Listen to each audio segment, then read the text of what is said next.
زما خپله دا زړه ارزو وه چې تاسو راشئ زموږ خواله او زموږ نه دې خلکو ته څه فایده ورسي. زه الحمدلله د 2005 پورې زه منشي وم، بیا د 2005 نه چې کې الحمدلله ما خپل روزګار شروع کړو. الحمدلله ښه په پیک روان دی. په دربار روډ زما دوکان دی. زما شکر الحمدلله ښه ښایسته توک پرچون روزګار دی. خو زما زړه دا خواهش دی چې د ډېر خلک راشي زما خواله زما دوکان ته او زما نه د بطور عبادت چې د خلکو څه زه یو نیکي وکړم او د مثال کې زه یو 5% وګټم او زه به کوشش کوم چې په تروړه باندې زه تقسیم وکړم او هغه وزن راوباسم په هغې پسې چېرته 10-15 روپۍ ځان له ور واچو او الحمدلله زموږ سره په دې مد کې دلته کې زموږ سره ټوټل ایټم الحمدلله موږ سره سره دي او خاص کر بیا زموږ سره ډالډا غوړي دي، زموږ سره سبا غوړي دي، د سبا د پیمیلې والا کوم برانډ چې دی هغه دي زموږ سره او مان غوړي دي موږ سره او زموږ کوشش دا چې یاره زموږ د خلکو ته دا ریلیف ورکړو او راشي یو ځل ازمایش دې وکړي که موږ د بازار نه خاطر د سړي ونه کړو او بیا دې ووایي چې یاره زموږ خاطر نه شي. الحمدلله موږ کوشش دا ده چې د خلکو زموږ ډېره پیدا باندې اتفاق ټریډینګ کمپني زما نوم احسان الله دی او زما کوشش دی چې انشاءالله څوک به زموږ نه خفه نه ځي، یو ځل یې ټرای وکړي او رادې شي او ډالډا او مان او منپسنه او ایوا غوړي دا زموږ خاص دا برانډونه دي. الحمدلله دا موږ سره میلاویږي په توکو په پرچون باندې. کوشش به مې دا چې انتهایي کم منافع وکړم. زما سره وړم دي، دا غوړي م را سره دي او زما سره دالونه هر قسم وړ دي د دالونو او چاولې زموږ سره هر قسم په توکو په پرچون دي. په چاولو کې هر قسم برانډونه موږ سره شته دي، که بالر دی او که سیله ده او که دالونو کې هر قسم دي.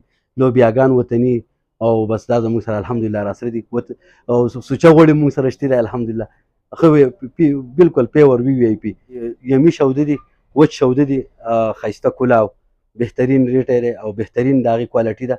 هغه هم راته شته. د موسم د چینج کېدو سره زموږ سره بیا په روح افزا زموږ سره توکو پرچون دي. ټینک هم موږ سره یې الحمدلله ټینک شربت او ګرمۍ د موسم سره موږ چینج کېږو چې جمي وړ بیا جمي تاړو چې ګرمي شي اوس الحمدلله توک پرچون زموږ سره روح افزا هم شته، ټینک هم شته او ورسره چې کوم دی نو دا میلاک شودو دا ښه ښایسته یمي شوده دي موږ سره کلاو په بورۍ کې 25 کیلو دا راځي. دا هغه بار ملکونو والا ښایسته شوده دي، انګلینډ والا شوده دي، ایرلینډ راځي، هالینډ نه راځي. دغه زموږ په اخر زموږ سره پرمټ هم دی او ښه ښایسته کوالټي ده او ښه ښایسته ریټ هم دی. خو الحمدلله ښه مناسب ریټ دی بالکل. مونږ خو ښایسته وړه دي، ښه 2600 بهترین وړه دي، بهترین ریټ 2600 روپۍ چلو، هېڅ ګراني نشته الحمدلله ښه ښایسته ریټ دی. زموږ سره میکروني را سره کوشش کوو چې نوډل راوړو، نوډل او ریټ هم ښایسته وي ځکه چې هغه په پوڼو کې ډېر ګران وي او مونږ چې پرچون نوډل په خلکو خرڅ کوو دا میکروني هم پرچون خرڅ کړو نو د خلکو ته به ریلیف میلاو شي. لوی واړه ښه برابر خوري او الحمدلله مونږ کوشش دا دی پېښور ته لاړ شو اکثر په دې کې د نوډل کې د سمیل اندازه یې نو مونږ کوشش کوو چې صفا پیور شی راوړو، ریټ هم ښایسته او غریبانان او دا متوسط طبقې ټول یو شانتي استعمال کړي نو دعا به هم راته کوي او مونږ به کوشش کوو چې یاره مونږ ته مکې یو خیر میلاو شي زموږ د بچو. مونږ دقه کوشش کوو چې یاره د ډېر عوامو ته زموږ له طرفه څه ریلیف میلاو شي او څه خوشحالي میلاو شي الحمدلله. تاج محل وریجې ورته وایي هغه بهترینې وریجې دي بالکل پیور تاج محل نقل نه او په هغې کې بیا زموږ سره المامون وریجه ده، کائنات سیله نمبر 1 ده مونږ سره. دغسې زموږ سره دغه وریجې دي را سره ریګولر کائنات سیله ورته وایي، ریټ هم مناسب یو د هر غریب او د مالداره خوراک دی. هغه ټرای وکړئ انشاءالله زموږ ریټ مناسب نه تاسو خوشحاله نه وئ بیا ویلی شئ. زموږ کوشش دا دی چې د دې خلکو ته زموږ طرفه انتهایي ریلیف میلاو شي.